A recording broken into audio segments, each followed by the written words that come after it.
province has rolled back a big piece of the controversial deficit reduction levy after Ottawa came to the rescue with financial help today. Almost 3/4 of tax filers will no longer have to pay that levy after the government raised the threshold to $50,000. But Premier Dwight Ball is still facing a political crisis as a new opinion poll shows his approval rating has fallen to just 17%.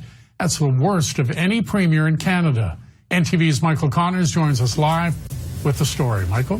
Thank you very much, Glenn. The deficit reduction levy has been a lightning rod for much of the opposition to the provincial budget. Today, the government announced major changes to that levy after Ottawa agreed to defer almost $250 million in loans.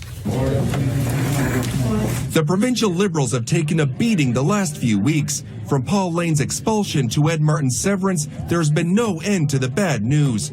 Today, the federal Liberals sent in the cavalry.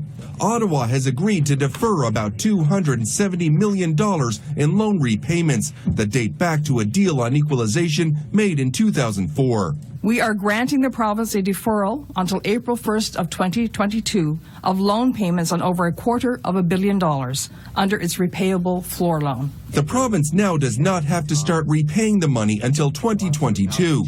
That frees up $27 million a year that the province will now use to offset the controversial deficit reduction levy. So today, with the help of this strong relationship with the federal government, we are able to make positive changes to the temporary deficit reduction levy. Meaning that people making $50,000 of taxable income or less will not have to pay any levy. The minimum threshold to pay into the levy will rise from $20,000 to $50,000 in taxable income.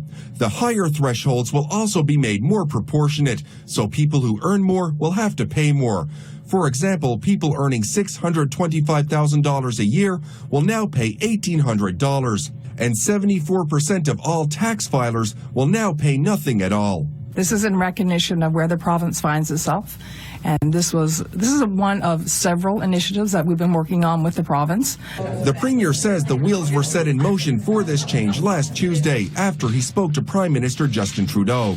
Meanwhile, the Premier's polling numbers have taken a beating because of the budget. Angus Reid released numbers today, putting Dwight Ball's approval rating at just 17%.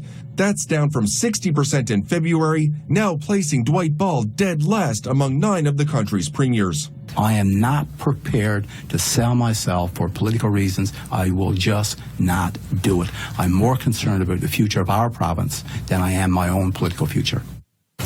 And Judy Foote also said that it's not possible to review the equalization program before 2019, but she did hint that more help could be coming from the federal government in the future.